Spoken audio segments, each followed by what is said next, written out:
ready to go. Salome opens the game with 1 e4. What is Divya's choice going to be? She decides to play c6 because she wants a fighting game of chess. Now, Salome is a very strong player. However, her rating has dropped down to 2293, while Divya, of course, is right up there at 2460. So she would definitely be wanting to create some chances, but it's never easy to do so with the black pieces against such a strong opponent.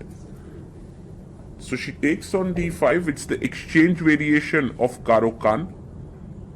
And her opponent plays bishop d3, the knight comes out to c6.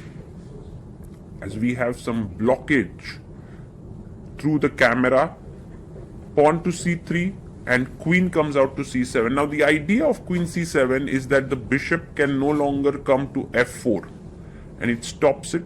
So white can go knight e2, preparing bishop f4. But Salome goes h3, which is also a nice move because you want to put your knight on f3 and you want to avoid the bishop coming and pinning you. So it's a nice move there. Now Divya brings her knight out to c6, to f6.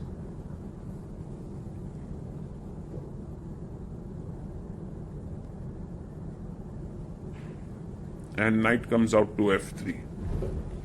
For now, one of the issues that is faced by Divya is with her light squared bishop. And she immediately tries to fix it with the move g6. She wants to play bishop f5 and trade it off. White castles.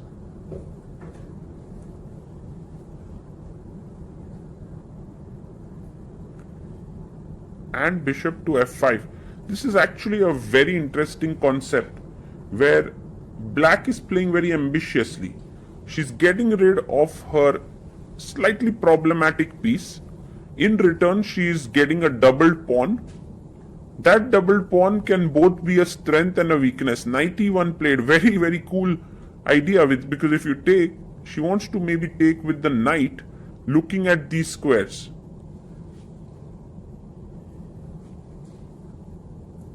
Divya can actually take it, but instead she goes bishop g7, which is also a completely fine move.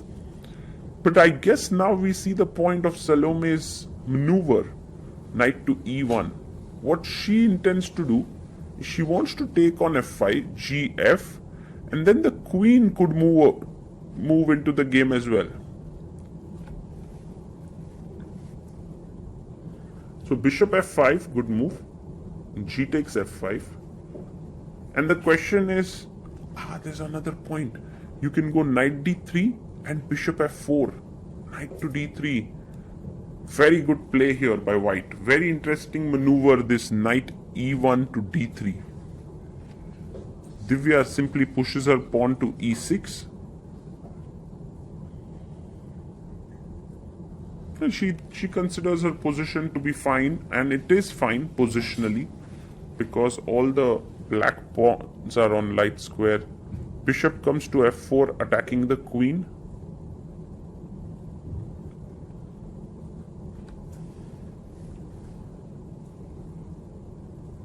And how do you continue now? Where do you place your queen? The queen can go to d7, to c8, to e7, to b6. Few options here. These all look pretty interesting. Divya goes to e7.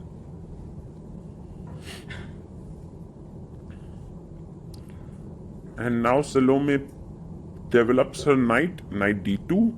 She wants to go knight f3 and put her knight on the e5 square. I think short castling makes a lot of sense. Although you want to attack on the g file, long castling would be a bit too much. I think short castles, yes, that's what Divya does. King h8, rook g8. And then attacking here makes a lot of sense. Rook goes to e1, standing opposite the queen, although there are no real threats as of now. I guess king h8 is a very sensible move.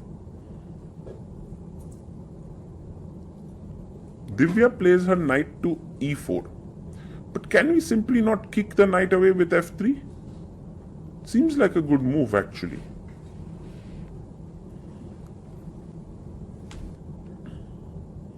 But Salome decides to play queen to h5, an aggressive move.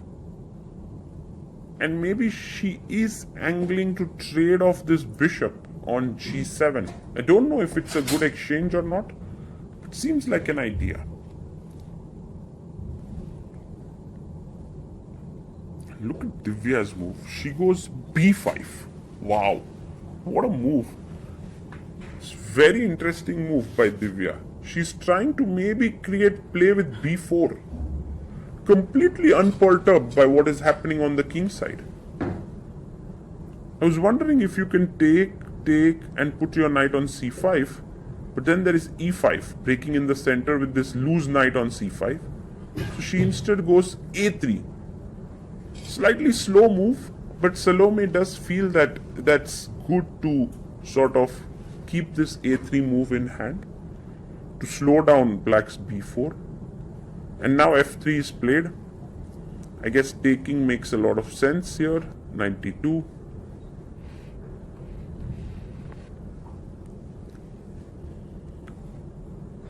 But Divya plays knight to d6, and this is what makes Divya a special player, but at the same time sometimes she's a bit too ambitious. Knight on d6, but look at this.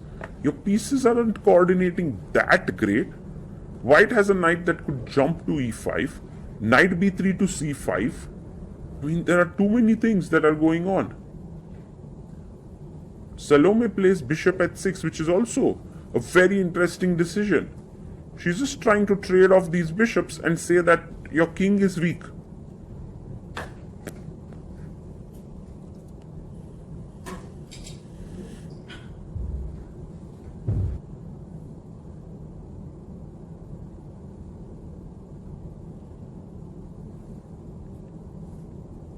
And now rook to e8 played. I guess the idea is to play f6 at some point when the e6 square gets weak. So rook to e8. I'm not sure if that's the plan. But now the white knight could go to f4. The knight could go to c5. She takes on g7 first. King takes g7.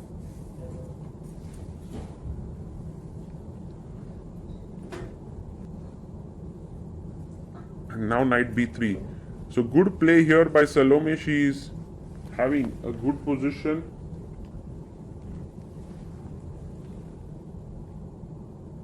And let's see how Divya continues. She plays h6 move. And I think what she intends to do is king h7, rook g8. A very good maneuver here. f4 played. Wow. f4. That's not a great idea. Because on one hand, you do clamp the e5 square, but you've given up the e4 square. This is not a great move by Salome, and it seems like a positional error. The game is very strategic in nature because of the closed nature of the position and both sides having two knights. King a7 is a fine move. And she goes in knight bc5. Divya is simply arguing that yes, your knight looks good, but it isn't doing much here. Rook g8. Now ready to maybe double down the g file. With the knight jumping into e4 and the rooks coming in, this looks very good. This looks very good. Knight to e5 played. Attacking the knight here. Maybe taking here makes sense. If you think about it, take, f takes, and then jumping into e4. Yeah, so she takes it. fe5, very likely.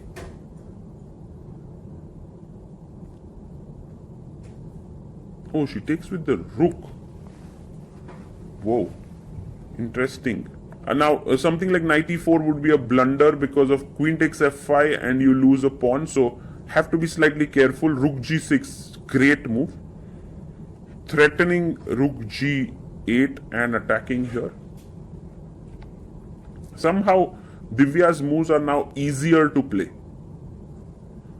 Goes rook f1. Wow. Okay, rook f1 is passive. Rook g8. It will require some great skills here to save the position now with the way in which Divya moves. She's very quick. She's also having a time lead. And now Queen d8 played, just so that she can play her knight to e4 without having to worry about this queen takes f5 ideas. King to h2.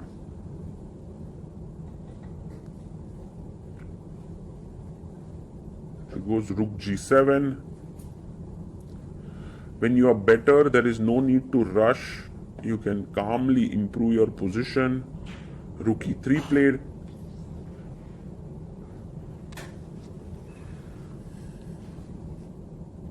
Rook g8.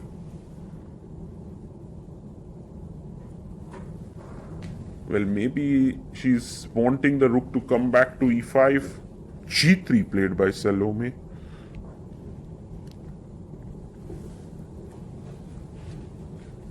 And Divya brings her knight to e4. Finally, the small trade is going to happen here. Knight takes e4. I don't think you want to take with f pawn because it allows later f5. So she takes with the d pawn. And you have this zigzag pawn structure. Maybe there is some b4 breakthrough which will create more weaknesses. For the time being, she attacks b5. Queen comes to d5, defending it. It's not so simple to make a breakthrough here as black. But the nice thing is that you have one weakness here, which you have kept your eyes on. It's time to create a second weakness.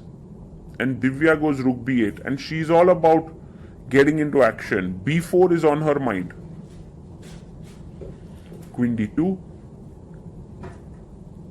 And maybe it's already time to play b4. She goes h5. Oh my god, she's playing on both wings. She's really creating this super confusion for her opponent. Queen e2. Salome is like, hey, now I'm attacking h5. What's your plan, Divya? She goes rook h8. Wow. Queen h5. She wants to go king g7. And if you come back, then boom, boom, check, and it's game over. It's a mate. Wow. So king g1 played. King comes to g7. And I think now she wants to play h4 if the position permits. Queen d2.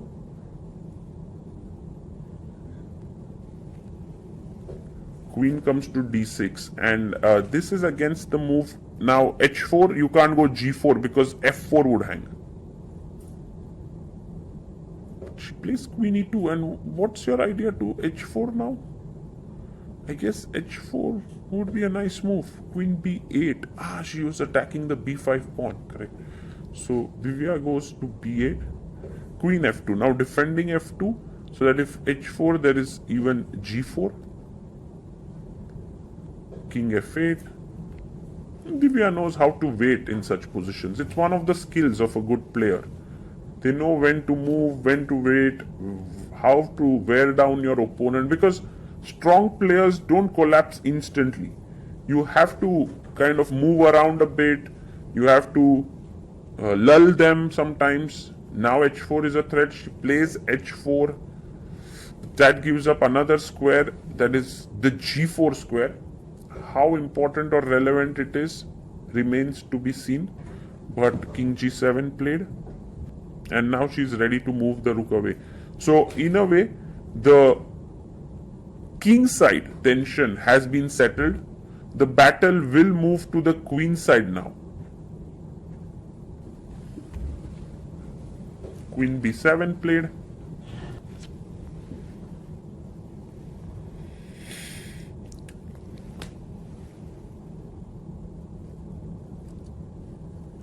Rook to c1.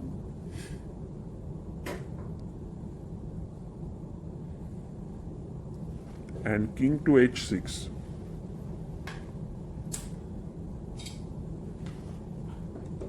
And c4. Well, wow. Salome is like, I can't wait so patiently. I'm going to do something here. I'm not a big fan of this, but I can understand waiting endlessly is tiresome. And doing something always feels good. It feels like progress. But here it does feel that actually it helps black's cause, because now with this you get rook b8 to put pressure here. Also the d4 pawn gets a bit weak. Well, Salome on her end can argue that now she also has some weaknesses like f7 and a5 to attack. She goes queen c2.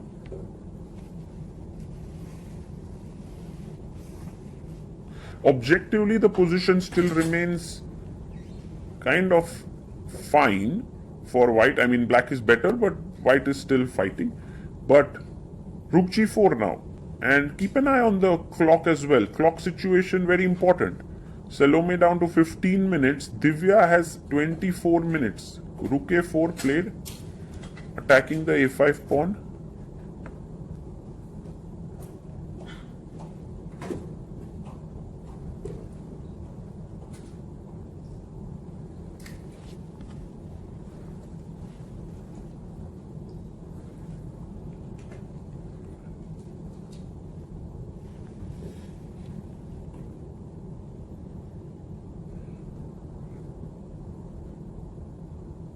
And now queen to b5.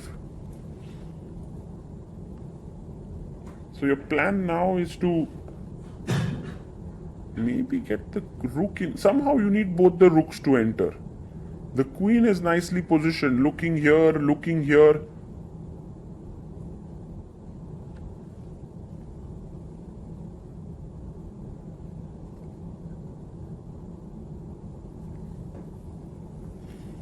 Plays rook c4, queen d5, quickly played. Rook a4.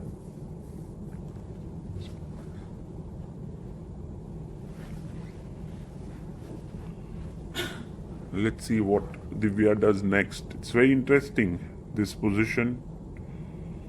Maybe she has some ideas of queen d6 so that she can sack on f4 or g3. Goes queen d8. What's the point of queen d8? Maybe she wants to sack, takes, queen h4, rook h3, queen f4, some kind of a threat. And Salome stops it with queen f2. Do you think somewhere Divya has in mind f6 and e5 break? It feels a bit too weakening, but no, she goes queen d7. Oh, what? If I take on a5, then queen d4, that helps me as black, because then I have like some entry points. So maybe b3 is the move to defend the rook on a4. Or do you go like queen c2? She goes rook c4.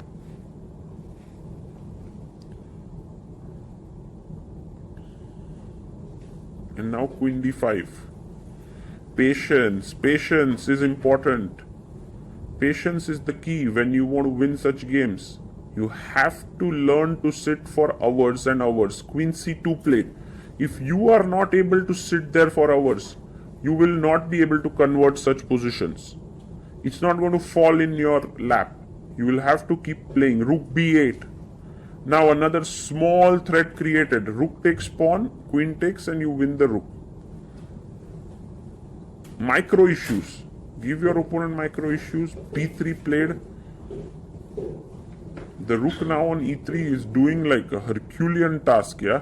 He's stopping the e4 pawn, which is a passer. He's defending g3, also defending b3. Queen c1 played to defend the a3 pawn. Rook comes to g8. Now, you see Divya is actually making use of the other rook. Maybe rook b7 and rook b8, doubling down the b line is not a bad idea. Oh, finally the rook moves. Rook c3 and rook d8. Very quickly played by Divya. She's moving quickly. She has 3 minutes. Salome has 4 minutes. No additional time now. It's only 30-second increment per move. Rook a4 played.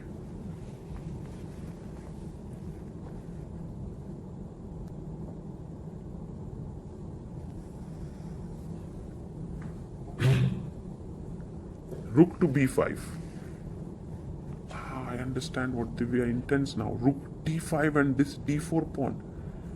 Queen e3. It took black a lot of time to transfer the rooks from the G line to the queen side, but now it's happening. Queen b6 played.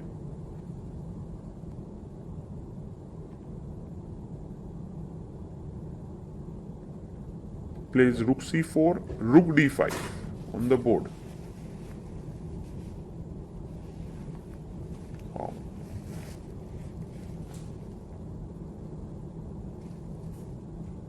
And now Salome goes rook c6, but she's kind of blundered a pawn now here. Finally, the error has happened. When the time went super low, she was down to 5 seconds. Queen takes d4. Isn't that a free pawn? Divya is like, thank you so much, Salome. This is what I wanted. I don't know if Salome wanted that. Is there something she has in mind? Queen takes queen. Rook takes.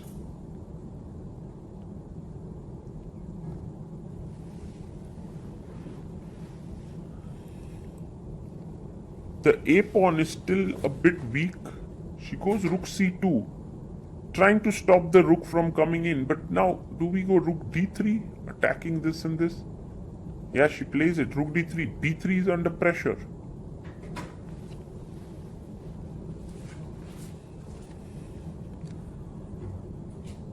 Rook c3, offering a trade of rooks. A rook trade should be very helpful. Let's say if I just take and play rook d3. Isn't that simply winning? No, she goes rook d1. Well, just was curious. Take, rook d3, rook c5, rook b3, and she didn't want to go into this position, Divya. So she went rook d1. Opponent has played the move king c2, rook b1.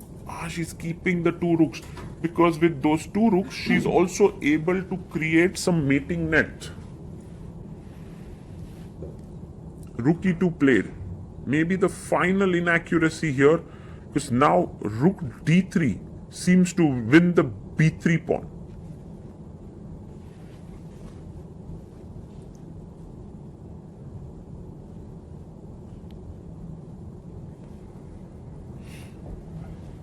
Yes, rook d3 on the board. Divya finds it. It's amazing how Divya has managed to make inroads here. Takes, pawn takes, the rook is attacked, the b3 pawn is falling.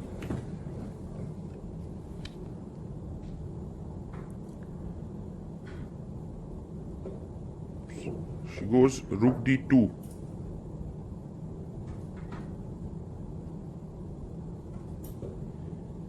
And rook takes b3, plays a4, Divya pushes her pawn to f6. And the plan is pretty clear. e5, e4, king f3, e5 played. Moving super quick now. This is all but over. It seems like Divya is going to score her third win in 4 rounds. She's playing very aggressively in this tournament, trying to score as many wins as she can. King e3.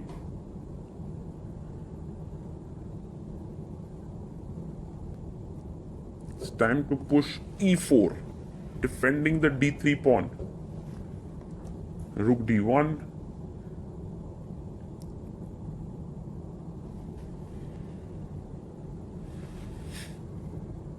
And rook to b2. Well, the idea is to give a check and then later push the pawns down the board. Rook c1.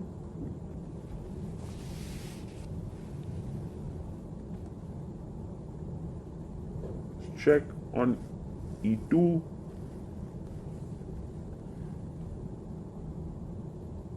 King f4.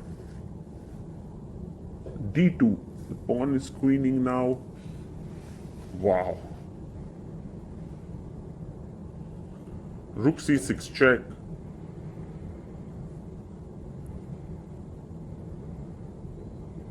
The king comes to g7.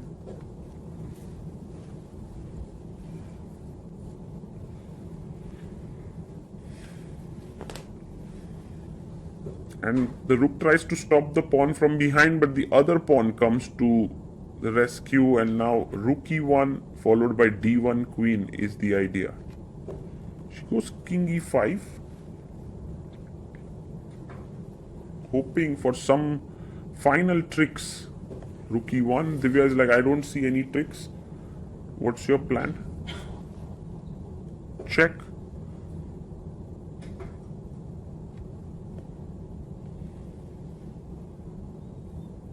King f8, and if king f6 to threaten mate here, I can already queen. So it's winning.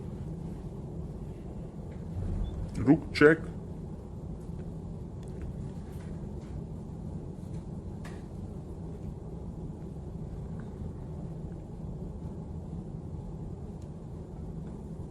Now king e7, and it's over, guys. The pawn is queening. Divya is winning. Salome stops the clock. Divya wins. What a game this was. A battle and a test of patience here for both the players. Divya Deshmukh